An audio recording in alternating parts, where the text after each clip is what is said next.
जय हिंद dear student. Geeta education GS class रे आपण मान के स्वागत करूचे। मुई निराकार आज गोटे नुआ सब्जेक्ट नहीं करी आछे भारत इतिहास +2 सेकेंड ईयर रो मोस्ट सिलेक्टिव क्वेश्चन गुड़ाक।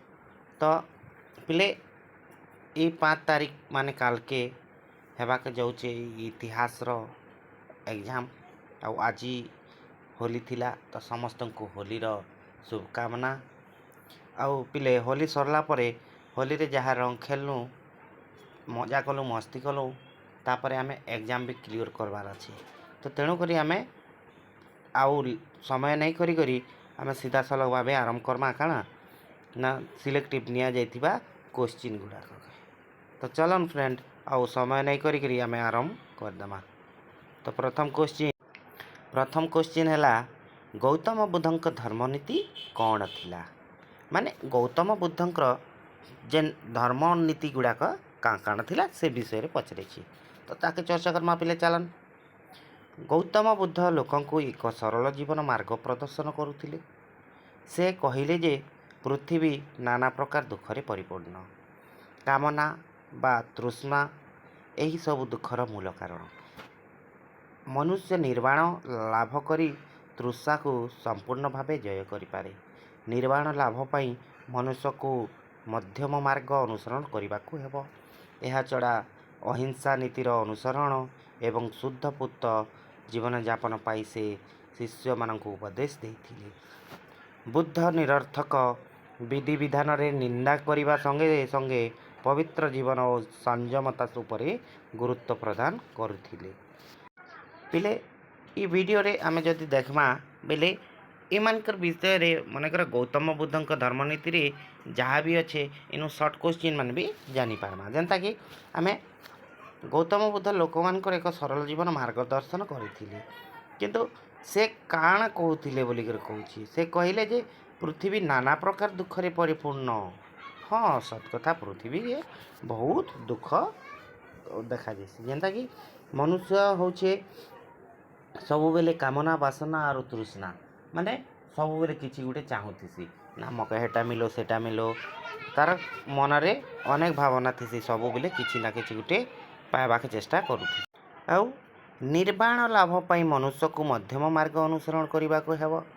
माने निर्वाण माने काना, निर्वाण माने आमर मुक्ति पाइबा लगी गले, मुक्ति पाइबा लगी गले आमे कौन सी धर्म काम करवा के पड़वा।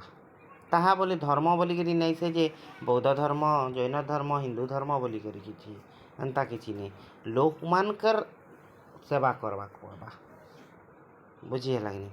तो यह छड़ा अहिंसार नीति के अपनाइबा के पड़वा बोलिक कहते। तो से तांकर शिष्य मन के भी ई प्रकार उपदेश देउथिले बोलिक कहुसी।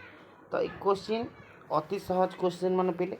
गौतम बुद्ध कर धर्मनीति काण थिला नहीं, से क्या करथिले नहीं। ई निर्वाण मनुष्य जदि निर्वाण लाभ करवा के चाहबा, जदि निर्वाण लाभ करवा के चाहबा बोले से क्या करवा नहीं, किसी ना किसी तर धर्म धर्म कार्य करवा के पड़वा। तार संगे संगे अहिंसार नीति अपनेबा पड़वा बोलिकी तांकर शिष्य मान के उपदेश देउथिले। तो पहले बुझी होचे, जदि बुझी नहीं हला ले बारंबार वीडियो के देखबा के चेष्टा करवा। ठीक अच्छे आगे जीमान नेक्स्ट क्वेश्चन। नेक्स्ट आसीगला पहले मौर्य शासन रे गुप्तचर मानकर भूमिका कौन थिला। गुप्तचर बेले आजिकल काण पिले ना सिक्रेट एजेंट। सिक्रेट एजेंट माने भी मौर्य शासन बिल के थिला। मौर्य बेले केन माने चंद्रगुप्त मौर्य, बिंदुसार, अशोक चंद्र गुप्त मौर्य इमानकर बेलकर कथा। तो चलन पढ़मा, चलन देखमा आगे काଣା घटुथिला एक्चुअली। मौर्य शासन रे गुप्तचर प्रथा संपर्क रे कौटिल्यंक रचनारू आभास मिले नहीं है। तो चंद्रगुप्त मौर्य समय ने के थिले ना आमर कौटिल्य बा विष्णुदत्त गुप्त बोलिक आम कहसूँ।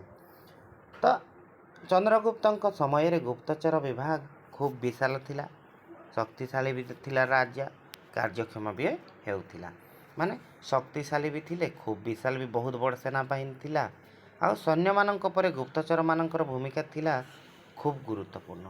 ଯେନ୍ ସେନାବାହିନୀ ଥିଲା ସେମାନେ ବି ବହୁତ ବଡ଼ ବଡ଼ କାମ କରୁଥିଲେ। ଆଉ ସେମାନଙ୍କର ଯେନ୍ ସିକ୍ରେଟ୍ ଏଜେଣ୍ଟ ଥିଲା ସେମାନେ ବି ବହୁତ ବଡ଼ ଗୁପ୍ତଚରମାନଙ୍କର ଭୂମିକା ଖୁବ୍ ଭଲ ଥିଲା ବୋଲିକିରି କୁହାଯାଉଛି।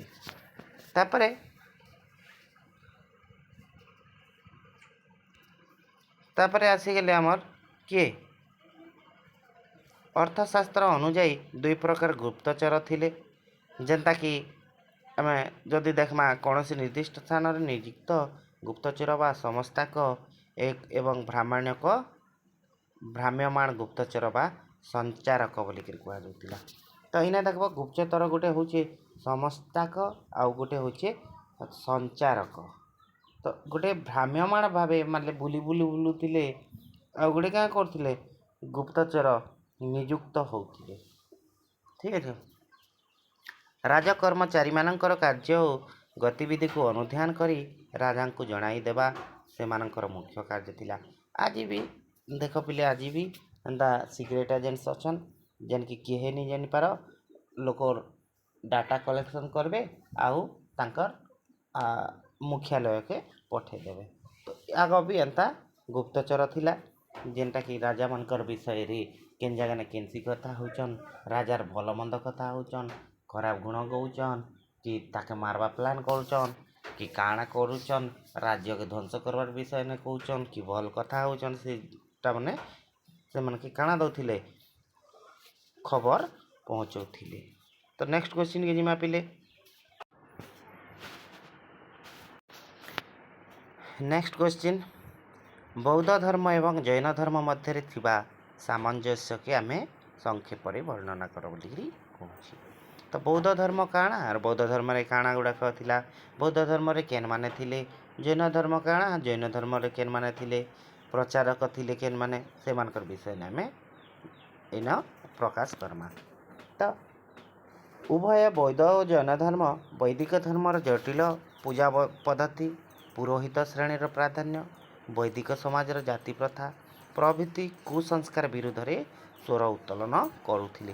ମାନେ ଏଇନା ଯେନ୍ ପୂଜା ପଦ୍ଧତି କିମ୍ବା ବ୍ରାହ୍ମଣମାନେ ପୁରୋହିତ ଯେନ୍ମାନେ ରହୁଥିଲେ ସେମାନେ ପ୍ରାଧାନ୍ୟ ନେଉଥିଲେ, ମାନେ ମୁଖ୍ୟ ହେଉଥିଲେ।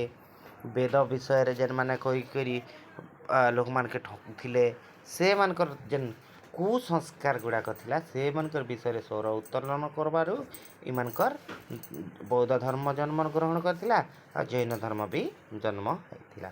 ତ ଉଭୟ ଧର୍ମ ଅହିଂସା ନୀତି, କର୍ମଫଳ, ପୁନର୍ଜନ୍ମ ଏବଂ ଶେଷରେ ମୋକ୍ଷ ବା ନିର୍ବାଣ ପ୍ରଭୃତି ମତଦାନ ଉପରେ ବିଶ୍ୱାସ କରୁଥିଲେ। ମାନେ ଏ ଦୁଇଟା ଧର୍ମରେ କାଣା ଥିଲା, ଅହିଂସା ନୀତି ବେଲେ ହିଂସାକେ ଠିକ୍ ନେଇ ଲାଗୁଥେଇ, ସବୁବେଲେ ସତ୍ ମାର୍ଗରେ ଚାଲ, ସତ୍ କଥା କୁହ, ଲୋକର ସଙ୍ଗେ ଝଗଡ଼ା ନେଇ ହିଅ, ଇ ଭଳିଆ ଜିନିଷ ମାନେ ହଉଥିଲା।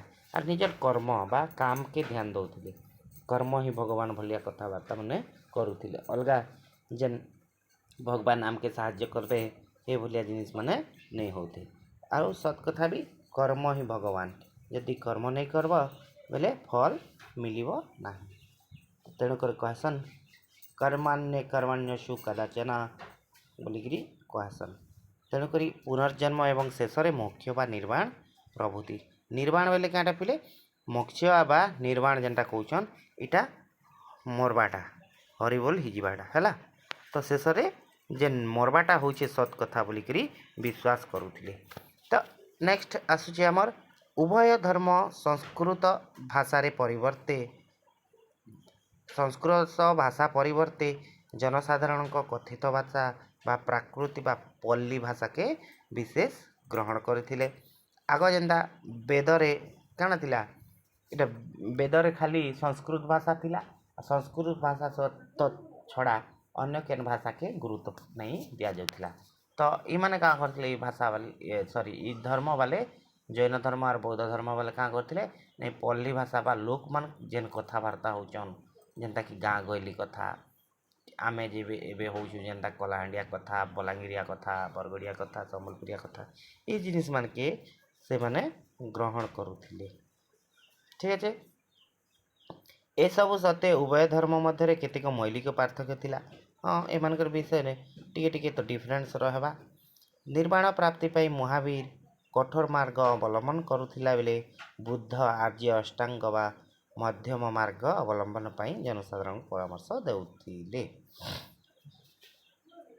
ठीक अच्छे मोक्ष प्राप्ति पाई जैन माने त्रिरत्न उपरे विश्वास कला बेले बौद्ध माने अष्टांग मार्ग रे विश्वास करुथिले तो 8टा तार स्टेज देकरी गति करुथिले बौद्ध माने जदि मोक्ष पर प्राप्त हेबा लगी कि निर्वाण प्राप्त हेबा लगी आ जैन धर्म वाले काण करथिले ना त्रिरत्न करुथिले ठीक अच्छे तो जैन धर्म रे भी दुई प्रकार अच्छा ठीक अच्छे बौद्ध धर्म पालन पाई संसार त्याग करी सन्यास व्रत ग्रहण करिवार विशेष आवश्यकता नथिला मात्र जैन धर्म पालन करिवा पई कठोर सन्यास व्रत अवलंबन करिवार आवश्यकता थिला तो बौद्ध धर्म नेवा लोग खाली घर द्वार छाड़ी बाबा है जीवाटा नहीं से जदि जेन बाबा होचे तो होचे सेटा ठीक है नहीं हेले भी गोटे फैमिली थिला लोग भी बौद्ध धर्म ग्रहण करि पारुथिला आउ किंतु जैन धर्म रे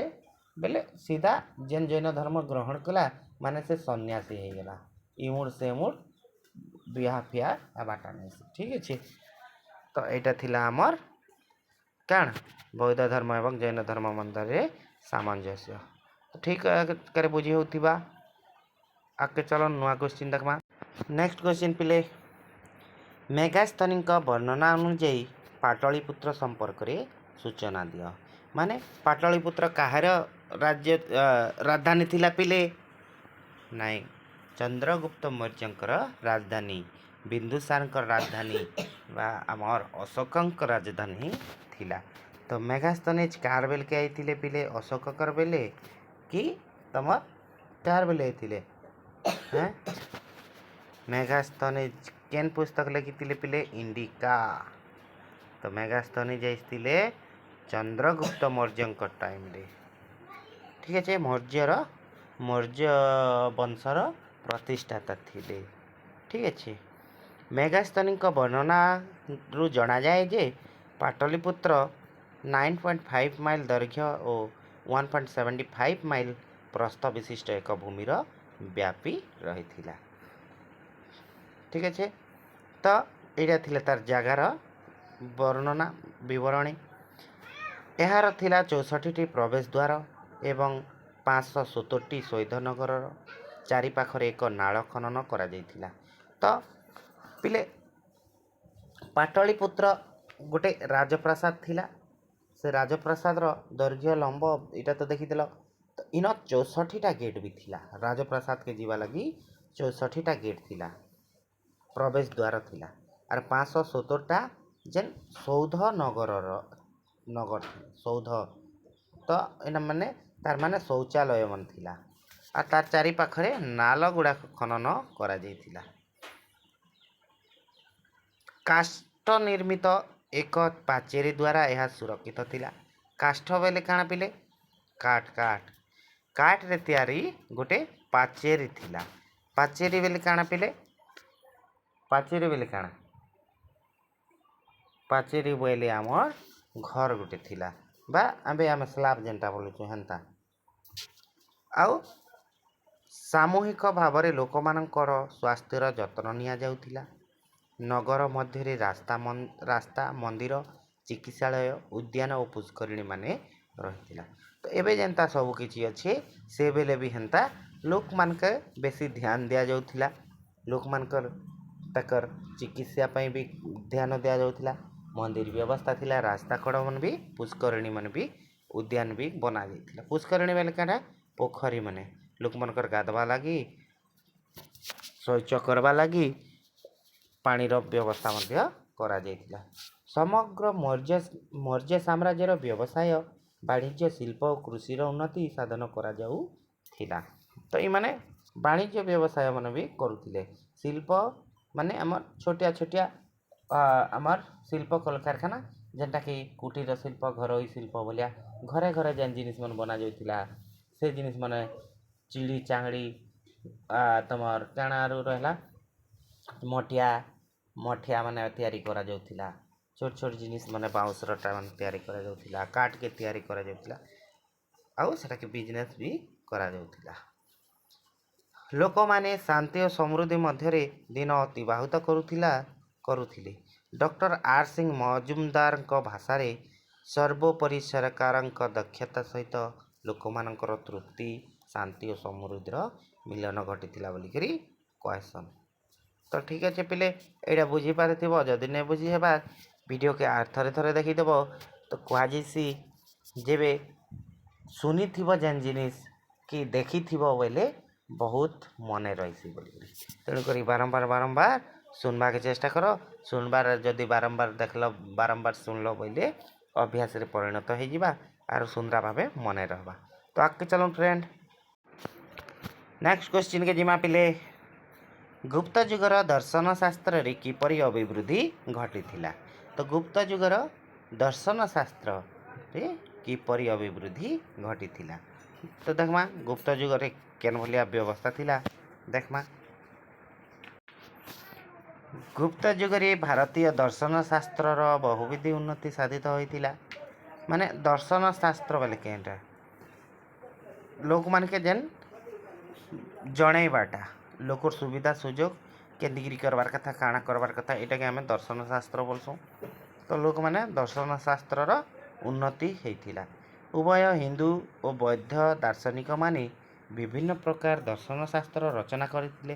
हाँ हिंदू धर्म बौद्ध धर्म रे अनेक विद्वान माने थिले और से विद्वान माने का करथिले ना दर्शन शास्त्र करुथिले। दर्शन शास्त्र बोले लोक मान के जणाउथिले सुविधा सुजोग केंदा करबार कथा भगवान केंदा प्रार्थना करबार कथा कि तमर कार्य केंदा करबार कथा कर्म ही भगवान काଣା ये जिनिस मन जानवा लगी हमें दर्शन शास्त्र व्यवहार करथिले। हिंदू मानक प्रसिद्ध स्मृति शास्त्र मान थिला जेनटा कि याज्ञवल्क्य स्मृति और बृहस्पति स्मृति यही समय संकलित होइथिला। ई समय ने गुप्त जुगरे केन केन दुईटा थिला हिंदू मानकटा याज्ञवल्क्य स्मृति और बृहस्पति स्मृति दुईटा बही प्रकाश पाइथिला।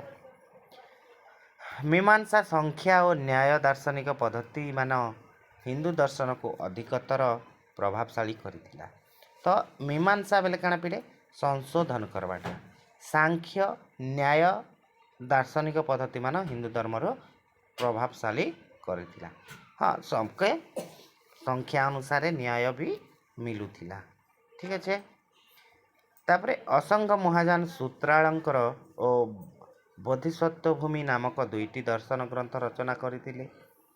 गुप्त समय रे काଣା हितिला आर दुईटा काଣା आमार ग्रंथ रचना हितिला सेटा हला महाजान सूत्रालंकर आ बोधिसत्व भूमि नामक दुईटी दर्शन ग्रंथ एटा रचना होइतिला। तो एटा दुईटा महाजान आ बोधिसत्व होछि आमर बौद्ध धर्मर ग्रंथ ठीक अच्छे। बसुबंधु बोलिकी रचना गुड़िक मध्य गाथा संग्रह अभिधर्म कोश और परमार्थ सप्तति प्रधान थिला। बसुबंधु क्या क्या बही लिखी पिले नाई गाथा संग्रह अभिधर्म कोश परमार्थ सप्तति ई दुई तीन टा बही प्रधान थिला बोलिकी कहुछि। केन बोलिकी ना आमर गुप्त जुग बोलिकी बुद्ध घोष आठ कथा एवं दिगनाग न्याय प्रदेश बुद्ध घोषक आठ कथा एवं दिगनाग न्याय प्रवेश नामक दार्शनिक ग्रंथर रचना मध्य करथिले। तापरे बाछायनकर न्याय भाष्य रचना होइथिला। तो विशेष कर पिले तम मन का करब ई जेन बही मन कर ना के मन रखवा पड़वा हैला कियाहार केन बही केन धर्मर केन बही ठीक अच्छे। महायान बोधिसत्व इटा होचे बौद्ध धर्मरटा। तापर तमर बसुबंधु काଣା लिखिथिले पिले ना गाथा संग्रह अभिधर्म कोश आरु परमार्थ सप्तति। तापर आइथिले बुद्ध घोष ଆଉ ବୁଧ ଘୋଷଙ୍କ 8 କଥା ଏବଂ ଦିଗ୍ନାଗଙ୍କ ନ୍ୟାୟ ପ୍ରବେଶ।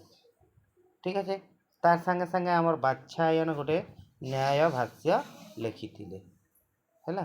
ଏଇଟା ବସୁବନ୍ଧୁଙ୍କର ରଚନା ମଧ୍ୟରେ ଗାଥା ସଂଗ୍ରହ, ଅଭିଧର୍ମକୋଶ ଆଉ ପରମାର୍ଥ ସପ୍ତତି ଥିଲା। ଠିକ୍ ଅଛି, ତାପରେ ତମର ଲେଖିଥିଲେ ଆମର କାଣା ଥିଲା ନାଇଁ ହିନ୍ଦୁମାନଙ୍କର ପ୍ରସିଦ୍ଧ ବୁକ୍ କାଣା ଥିଲା ପିଲେ ନା ଆମର ଯାଜ୍ଞବଲ୍କ୍ୟ ସ୍ମୃତି ଆଉ ବୃହସ୍ପତି ସ୍ମୃତି। ଠିକ୍ ଅଛି, ଆଗକେ ଯିମା ନୂଆ କ୍ୱେଶ୍ଚିନ୍ କି ଯିମା। ଚନ୍ଦନ ମାଖିଲେ ଗୋରା ହେଇଯିବ କି ନେକ୍ସଟ କ୍ୱେଶ୍ଚିନ୍ ଯିମା। ସୁଲତାନୀ ଶାସନ କାଳରେ ପ୍ରାଦେଶିକ ଶାସନରେ ଗଭର୍ଣ୍ଣରଙ୍କ ଭୂମିକା କ'ଣ ଥିଲା? ମାନେ ଗଭର୍ଣ୍ଣର ମାନଙ୍କର ଭୂମିକା କାଣା ଥିଲା? ସୁଲତାନ ବେଲେ କାଣା ପିଲେ ଦିଲ୍ଲୀ ସୁଲତାନତ ନାଇଁ କା।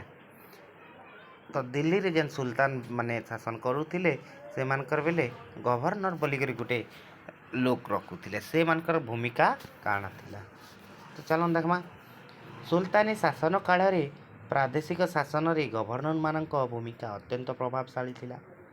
ସେ ନିଜ ପ୍ରଦେଶର ଆଇନ ଶୃଙ୍ଖଳା ରକ୍ଷା କରିବା ସହିତ ବାହ୍ୟ ଶକ୍ତିର ଆକ୍ରମଣକୁ ପ୍ରତିରୋଧ କରିବା ପାଇଁ ଉପଯୁକ୍ତ ପଦକ୍ଷେପ ମାନେ ନେଉଥିଲେ। ତ କାଁ କରୁଥିଲେ ଗଭର୍ଣ୍ଣର? ସେ ଆଇନ ଶୃଙ୍ଖଳା ବି ରକ୍ଷା କରୁଥିଲେ। କେନ ନାଇଁ ନିଜର ରାଜ୍ୟର ଯେନ୍ ରାଜ୍ୟରେ ତାକେ ଦାୟିତ୍ୱ ଦିଆଯାଇଥିଲା ସେ ରାଜ୍ୟର ଆଇନ ଶୃଙ୍ଖଳାକେ ବି କଣ୍ଟ୍ରୋଲ କରୁଥିଲେ। ତାର ସାଙ୍ଗେ ସାଙ୍ଗେ କାଁ କରୁଥିଲେ ଅନ୍ୟ ଆଡ଼ୁ ଯେନ୍ ଶତ୍ରୁମାନଙ୍କର ନଜର ରହୁଥିଲା, ଆକ୍ରମଣର ହଉଥିଲା, ସେ ଜିନିଷକେ କଣ୍ଟ୍ରୋଲ କରୁଥିଲେ କିଏ? ଗଭର୍ଣ୍ଣର। କେତେବେଳେ ନା ସୁଲତାନ ଶାସନଙ୍କ ବ୍ୟବସ୍ଥା ବେଲକେ। ଠିକ୍ ଅଛି, ନେକ୍ସଟ ଦେଖମା ଆଗକେ ଯିମା। ସେ ପ୍ରଦେଶର ରାଜସ୍ୱ ମଧ୍ୟ ଆଦାୟ କରୁଥିଲେ। ରାଜସ୍ୱ ବେଲେ କାଣା ପିଲେ ନା ଏବେ ଯେନ୍ତା ଆମର ଆର୍ଆଇ ସାର୍ ମାନେ କରସନ୍ କାଣା ଟ୍ୟାକ୍ସ କଲେକ୍ସନ୍ ବା ଯେନ୍ ରାଜସ୍ୱ ବା ଜମିର ରାଜସ୍ୱ ଆମେ ଯେନ୍ ଖଜଣା ମାନେ ବ୍ୟବସ୍ଥା ସେଟା ସେ ଆଦାୟ କରୁଥିଲେ। ବାର୍ଷିକ ଆୟ ବିବରଣୀ ସେ କେନ୍ଦ୍ର ସରକାରଙ୍କ ପାଖରେ ଉପସ୍ଥାପନା କରୁଥିଲେ। ଆନୁଆଲ୍ ଇନକମ୍ ଯେନ୍ଟା ହଉଥିଲା ସେ ବିବରଣୀଟା ତାଙ୍କର ସୁଲତାନ ଯିଏ ରହୁଥିଲେ ମୁଖ୍ୟ ତାଙ୍କେ ପ୍ରଦାନ କରୁଥିଲେ। ପ୍ରାଦେଶିକ ବିଚାରପତି ଭାବରେ ଗଭର୍ଣ୍ଣର ପ୍ରାଦେଶିକ ବିଚାରକୁ ତଦାରଖ କରୁଥିଲେ। ପ୍ରାଦେଶିକ ମାନେ ଯେନ୍ ପ୍ରଦେଶରେ ତାଙ୍କେ ଦିଆଯାଉଥିବା ସେ କଲେକ୍ଟରର କାମ ମଧ୍ୟ କରୁଥିଲେ। କଲେକ୍ଟର ବୋଲେ ଜିଲ୍ଲାପାଳ ବା ତାଙ୍କର ବିଚାରପତି ହେଇକିରି ବିଚାର କରୁଥିଲେ। ଇସଲାମୀୟ ଆଇନ ଗୁଡ଼ିକ ଯେପରି ଠିକ୍ ରୂପେ ପ୍ରୟୋଗ କରାଯାଏ ସେଥିପ୍ରତି ସେ ଦୃଷ୍ଟି ଦେଉଥିଲେ। ମାନେ ବିଶେଷ କରି ଆମେ ଦେଖମା ବୋଲେ ଇସଲାମ ଧର୍ମର ତାଙ୍କର ଆଇନ ଯେନ୍ଟା ଆଣୁଥିଲେ ସେ ଆଇନକେ ଭଲ ଭାବରେ ପ୍ରଣୟନ କରବାରେ ବିଶେଷ ଭୂମିକା ଅତ୍ୟନ୍ତ ପ୍ରଭାବଶାଳୀ ଭୂମିକା ନିର୍ଣ୍ଣୟ କରୁଥିଲେ। ତ ନେକ୍ସଟ କ୍ୱେଶ୍ଚିନ୍ ଯିମା ପିଲେ। ନେକ୍ସଟ କ୍ୱେଶ୍ଚିନ୍ କେ ଯିମା। କାହିଁକି ଆକବର ଧର୍ମ କ୍ଷେତ୍ରରେ ଉଦାର ନୀତି ଅନୁସରଣ କରୁଥିଲେ? ଆକବରଙ୍କର କଥା ପଚାରିଲା। ଆକବର ତାଙ୍କ କାଁ କରି ଧର୍ମ କ୍ଷେତ୍ରରେ ଉଦାର ନୀତି ବା ସହନଶୀଳତା ପ୍ରଦାନ ଅନୁସରଣ କରୁଥିଲେ?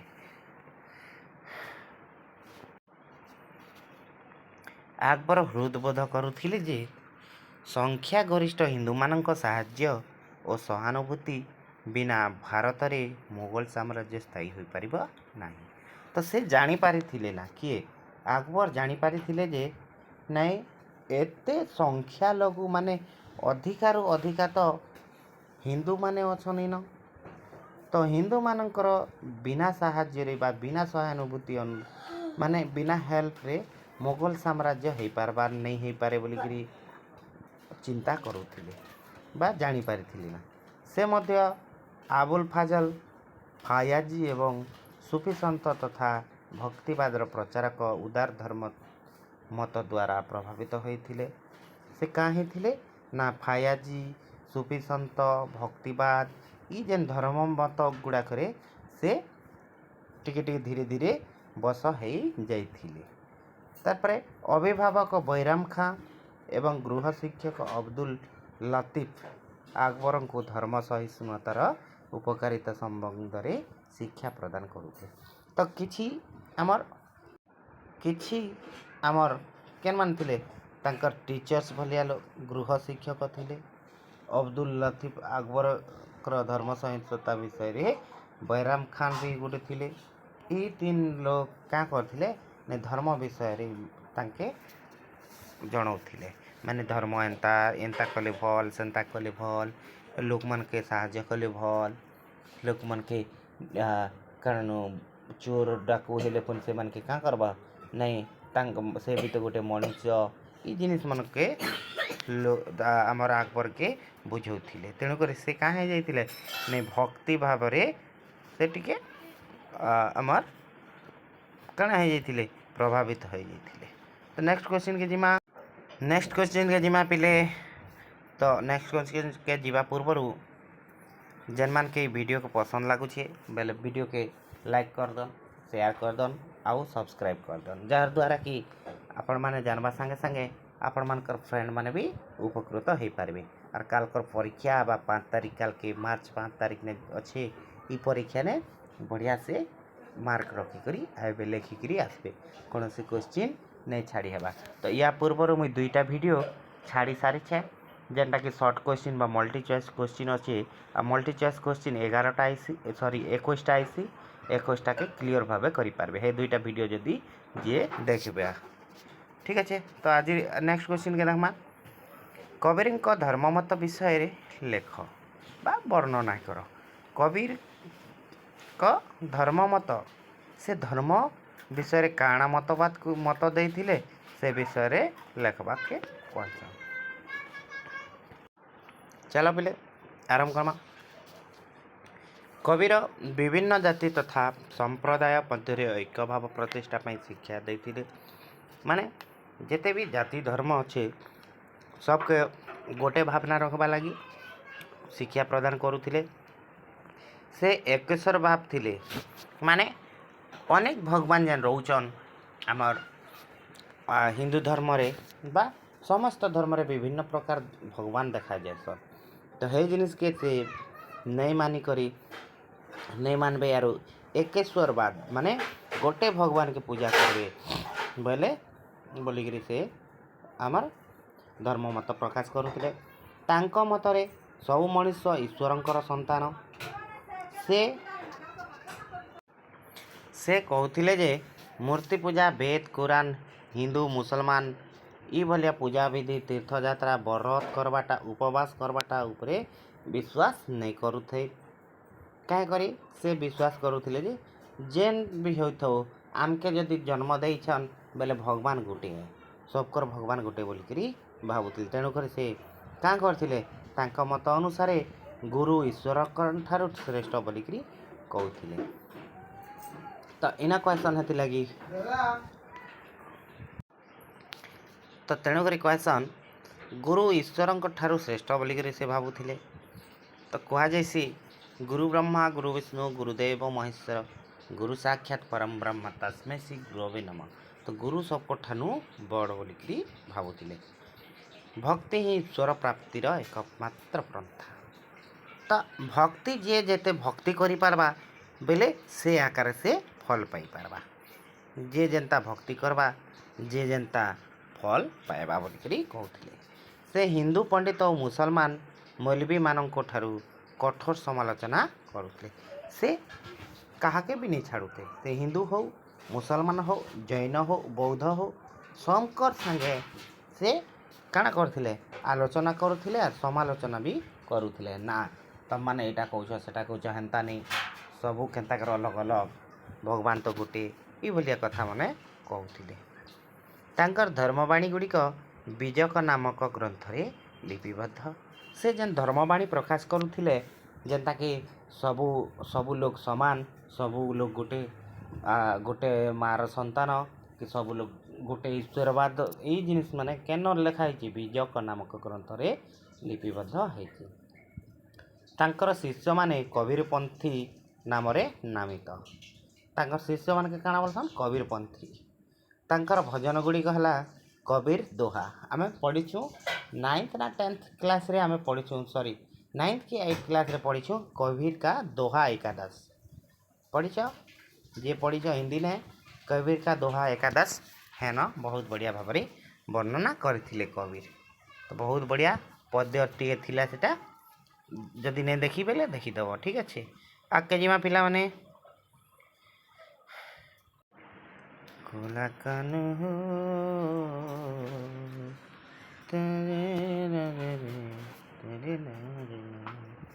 तो पिले नेक्स्ट क्वेश्चन के जीमा सूफी संत मानक बाणी संपर्क में वर्णना लेख। सूफी संत केन केन माने थिले से मानकर विषय रे किछिटा प्रतिपादन करबा लगी कहा जायछि। तो चलूँ पिले आगे बढ़मा। सूफी संत माने थिले समाज सुधारक, जाति प्रथा, बहु देवदेवी पूजन एवं जटिल कर्मकांड को से माने तीव्र विरोध करुथिले। तो सूफी संत माने एंता थिले जे समाज के सुधरौथिले। समाज बेले किए मानव समाज है कि नहीं, जाति समाज नहीं से मानव समाज। आउ जेन जाति प्रथा थिला कि अनेक प्रकार देवादेवी पूजन करुथिले।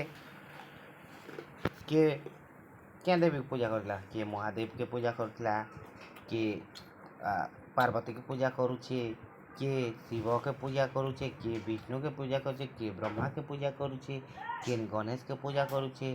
तो ई जिनिस मान के से विरोध करुथिले।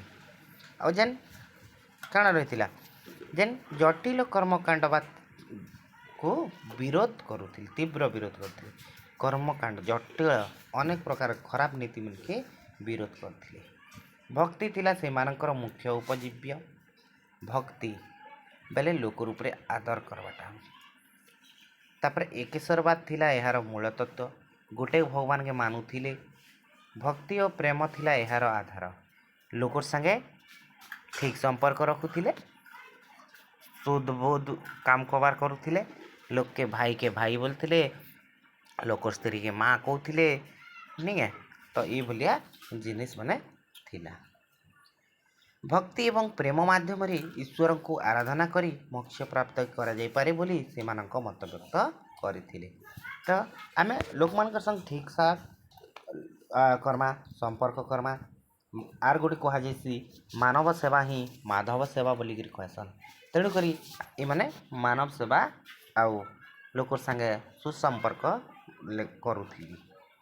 तेणु उभय हिंदू एवं मुसलमान सूफी संत मानकर एही बाणी को आनंद रे ग्रहण करुथिले। हाँ समस्ते समान, समस्ते समान, सबको समान, भगवान सबके गोटे बाक्रे बनैछि।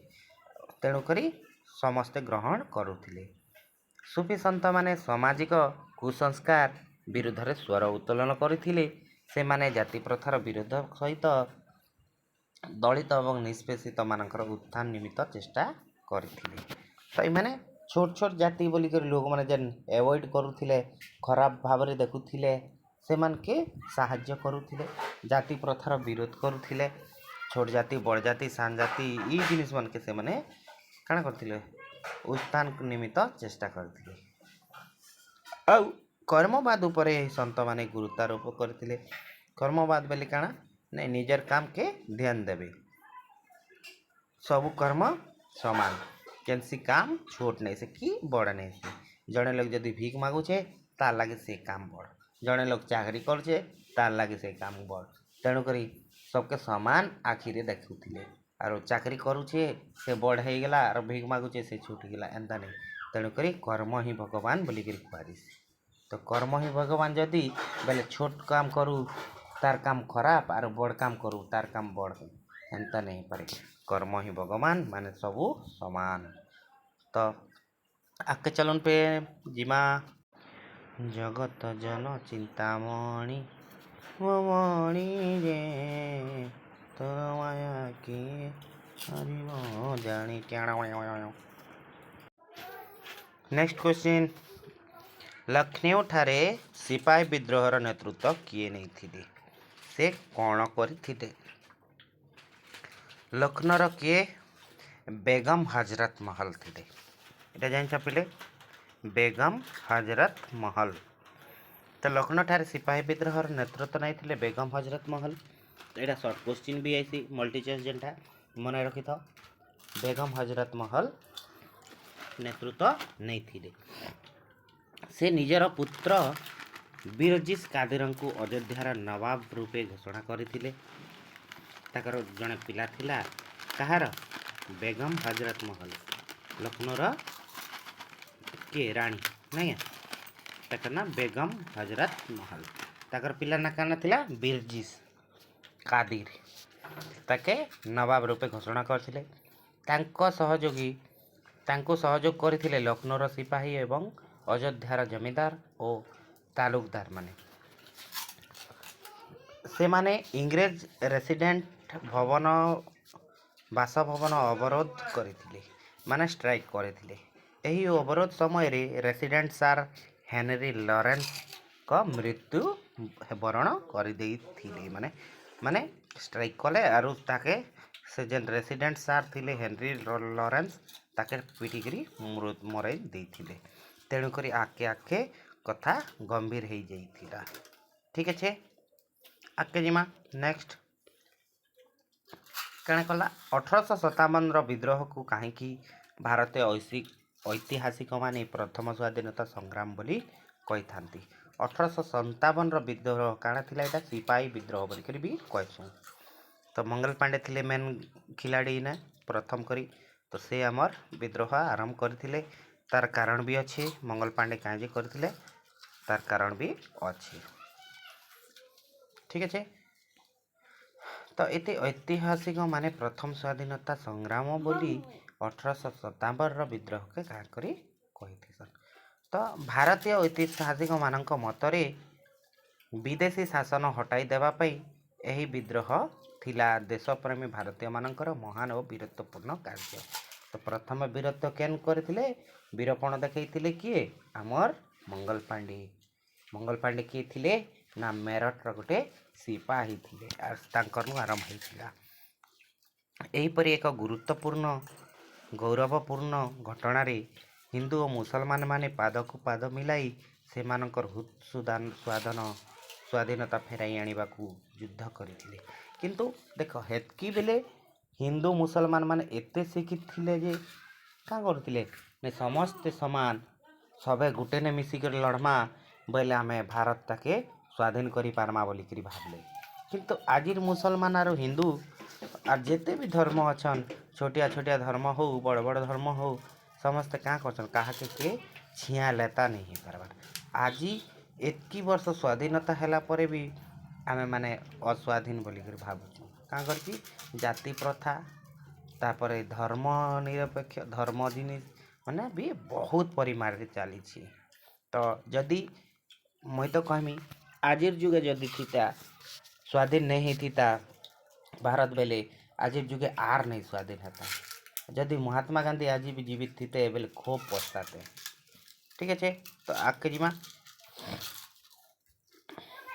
ହର ହର ମହାଦେବଙ୍କ ମାରୋ ଫିଙ୍ଗି ଦେଖୋ ଧ୍ୱନିରେ ଭାରତ ପ୍ରକମ୍ପିତ ହେଇଥିଲା ତେଣୁ ସେମାନେ ଏହାକୁ ପ୍ରଥମ ସ୍ୱାଧୀନତା ସଂଗ୍ରାମ ବୋଲି କହିଥାନ୍ତି ଠିକ୍ ଅଛି ଆଗକେ ଯିମା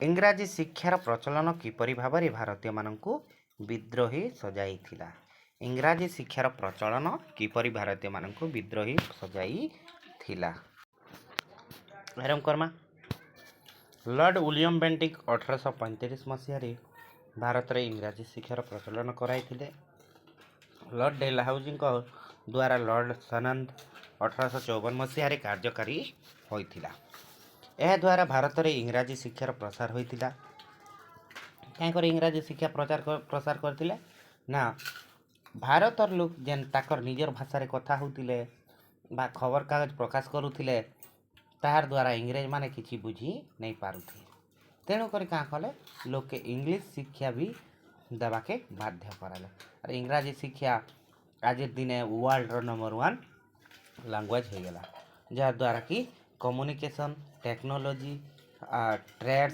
सबू जिनिस रे प्राधान्य गुरुत्वपूर्ण प्राधान्य नहीं ठीक अच्छे यह द्वारा भारत में इंग्राजी शिक्षार प्रसार होता पुरातन अवधान कुल से जीविका हराई साधारण विश्वास होता जे यह द्वारा भारतर प्रचलित शिक्षा व्यवस्था भुशुड़ी पड़ो फल जनसाधारण विद्रोह होता क्या करते ताकर भाषा लोगर भाषा के शिखाई इंग्लिश भाषा और इंग्लिश भाषा शिखला पर इंग्राजी पेपर कागज मन न्यूज़ पेपर भी बाहर न्यूज़ बाहर तेणुक संबादपत्र बाहर तेणुक लोक मैंने आउ निजर भाषा के ध्यान नहीं देवार ना तापर जेन जिनिस माने होतिला सब लीक हो जाता।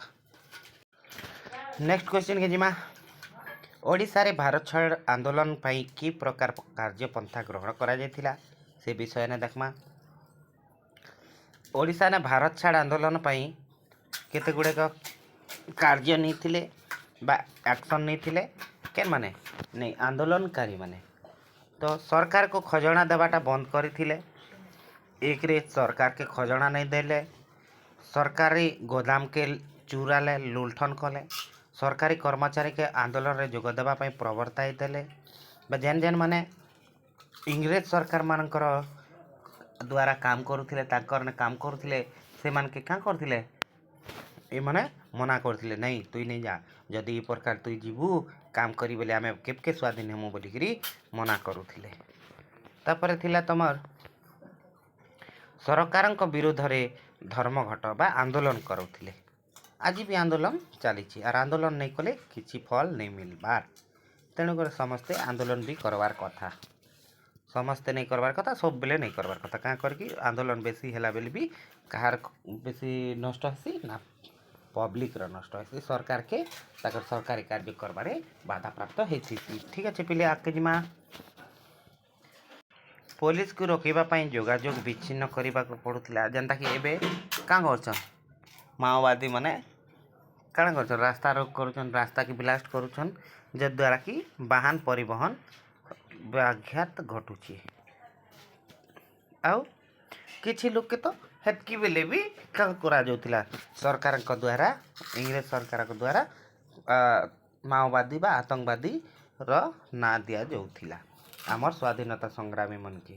ठीक अच्छे तापर पंचायत गठन करवाटा करुथिले जंगल आईन उल्लंघन करुथिले जंगल के सेमाने नहीं जाउथिले किए सरकार ताकर अंडर नहीं जाउथिले का करके जंगल होचे मूल निवासी बा आदिवासी मानकर आउ भारतीय मानकर मेन जगह थिला आमे का करछो पूर्वे भारतीय माने का करथिले ना जंगल रु एका किछिटा आनिकरी जीवन जीविका निर्वाह करथिले तो से जिनिस के भी से कंट्रोल कर देला तेणु कर सेटा के भी विरोध करले सरकारी आईन के अमान्य करथिले नॉन कोऑपरेशन मूवमेंट माने भी हेई जाइथिला ओडिसा रे भी सेटा के हेइथिला। ठीक अच्छे नेक्स्ट क्वेश्चन के जिमा नेक्स्ट क्वेश्चन आ गोटे मोस्ट इम्पोर्टेंट क्वेश्चन अच्छे पिले पापड़ा हांडी गुलिकांड विषय रे आलोचना कर। पापड़ा हांडी केन अच्छे पिले केन अच्छे पापड़ा हांडी एबे कोरापुटर पापड़ा हांडी बोलु है कि अगस्ट 24 1942 रे बहु लोक एकत्रित होई कोरापुटर पापड़ा हांडी रे थिबा पोल एवं थाना ध्वंस करने को जाइथिले। पुलिस सेमानकु रास्ता रे बाधा देइथिला सेमाने न शुणिबारु पुलिस गुली करिथिला एवं 15 जन लोक मृत्युवरण करथिले। बहु कांग्रेस कर्मी को गुली करी पुलिस पापड़ाहांडी नदी गर्भ को निक्षेप करथिला बोली अभियोग होइथिला। तो पापड़ाहांडी गुलिकांड विषय ने केबे हेतिला अगस्ट 24 1942 बिलके हेतिला। ठीक अच्छे पिले आगे जीवा नेक्स्ट क्वेश्चन पिले भारत छाड़ आंदोलन रे लक्ष्मण नायक भूमिका उल्लेख कर। लक्ष्मण नायक थिले आमर बैपारीगुड़ा थाना अधीनस्थ तेंतुली गुमार बासिंदा। तो से भारत छाड़ आंदोलन रे तेजस्क्रिय कराई कोरापुट जिला ने अधिका स्पीड बढ़े देथिले तापरे विप्लव पर से गाँ गाँ बुली करी लोक मान के कहूथिले। तो से 21 अगस्ट 1940 रे कांग्रेस पताका और लाठी धरी बहु लोकों सहित से मैथिली थाना घेराव करथिले अग्रगामी होइथिले। मैथिली थाना रे पहुंची से महात्मा गांधी की जय ध्वनि रे से अंचल को प्रकंपित कराइथिले। तो केबे करथिले ना 21 अगस्ट 1942 बिलके कांग्रेस रो पताका और लाठी बा गेड़ा मन धरी करी लोक मन के नहीं करी केन थाना घेराव करथिले मैथिली थाना घेराव करी करी का करथिले महात्मा गांधी की जय भारत माता की जय वंदे मातरम एंता बोलिकरी अनेक प्रकार काना देथिले ना ଧ୍ୱନି ଦେଇଥିଲେ ଆଉ ସେ ଧ୍ୱନିରେ ପୁରା ଅଞ୍ଚଳଟା ପ୍ରକମ୍ପିତ ହେଇଥିଲା। ତାପରେ କାଁ କରିଥିଲେ ପୋଲିସ ଆଡ଼ୁ ଲାଠି ଚାଲନା ହେଇଯାଇଥିଲା ଆଉ ସେଠାନେ କିଛି ଲୋକ ମରିଯାଇଥିଲେ, ବହୁତ ସାରା ଲୋକ ମରିଯାଇଥିଲେ। ସେ ତାଙ୍କେ କାଣା କରାଗଲା ନାଇଁ ଜଣେ ଜଙ୍ଗଲ ରକ୍ଷୀଙ୍କର ହତ୍ୟାରେ ମିଥ୍ୟା ଅଭିଯୋଗ କରିକରି ଲକ୍ଷ୍ମଣକେ ଗିରଫ କରିକରି ବ୍ରହ୍ମପୁର ଜେଲକେ ପଠାଇ ଦେଇଥିଲେ। ସେଠାନେ ତାଙ୍କର ମୃତ୍ୟୁଟା ହେଇଯାଇଥିଲା।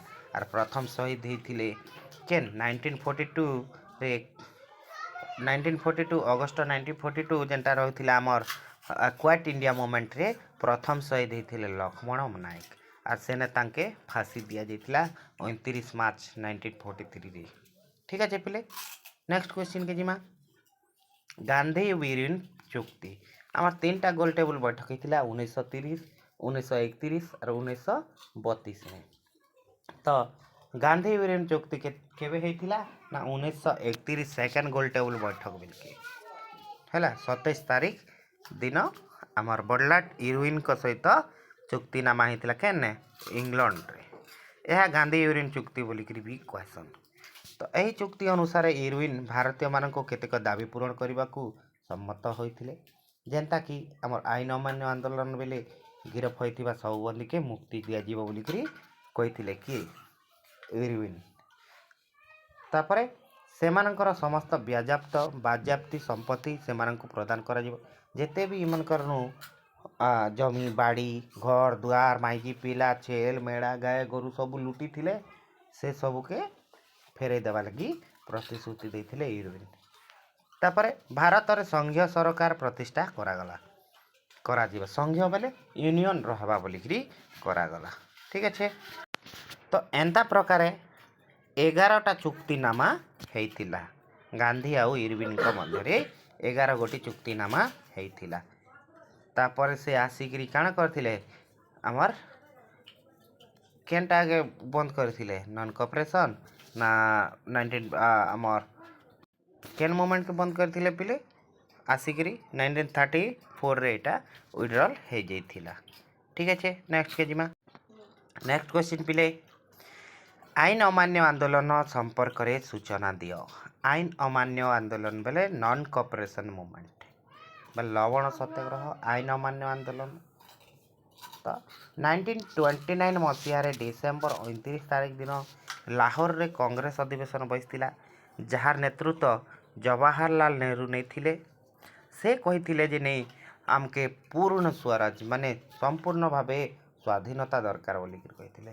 ତ ପୂର୍ଣ୍ଣ ସ୍ୱରାଜର କିଏ ସ୍ୱର ଉତ୍ତୋଳନ କରିଥିଲେ ନା ନେହେରୁ, ଜବାହରଲାଲ ନେହେରୁ। କେବେ ନା 1929 ଡିସେମ୍ବର 29 ତାରିଖ ଦିନେ ଲାହୋର ଅଧିବେଶନରେ କହିଥିଲେ। ଠିକ୍ ଅଛି। ତାପରେ ହାସଲ ପାଇଁ ସରକାରଙ୍କ ବିରୋଧରେ ଆଇନ ଅମାନ୍ୟ ଆନ୍ଦୋଳନର ଡାକରା ଦିଆଗଲା। 1930 ମାର୍ଚ୍ଚ 12 ତାରିଖରେ ଗାନ୍ଧୀଜୀ ତାଙ୍କର 78 ଜଣ ସହକର୍ମୀଙ୍କୁ ନେଇକରି ସାବରମତୀ ଆଶ୍ରମରୁ ଦାଣ୍ଡି ଯାତ୍ରା କରିଥିଲେ। ଏଇଟାକେ ଆମେ ଲବଣ ସତ୍ୟାଗ୍ରହ ବା ଦାଣ୍ଡି ଯାତ୍ରା ମାର୍ଚ୍ଚ 12 ବୋଲିକିରି କହିସୁଁ। ମାର୍ଚ୍ଚ 6 ତାରିଖ ଦିନ ଦାଣ୍ଡି ସମୁଦ୍ର ଉପକୂଳରେ ସରକାରଙ୍କ ଲବଣ ଆଇନ ଭଙ୍ଗ କରିଥିଲେ। ଗାନ୍ଧୀଜୀଙ୍କୁ ଗିରଫ କରାଗଲା। ଯିଏ ଯଦି ପ୍ରୋଟେଷ୍ଟ କରବ ବୋଲେ ତ ସେ ଆଜି ବି ଗିରଫ ହେଉଛି, ସେଟା ଭଲ କାମେ ହଉ କି ଖରାପ କାମେ ହଉ। ପରେ ଗାନ୍ଧୀଜୀ ଇରୱିନଙ୍କ ମଧ୍ୟରେ ଏକ ଚୁକ୍ତିନାମା ହୋଇଥିଲା। ପରେ ଗାନ୍ଧୀଜୀ ଇରୱିନଙ୍କ ମଧ୍ୟରେ ଗୋଟେ ଚୁକ୍ତି ହେଇଥିଲା 1931ରେ। ଏଥେନକା ପଢ଼ଲୁ ନାଇଁ କେଁ 27 ତାରିଖ ଦିନ।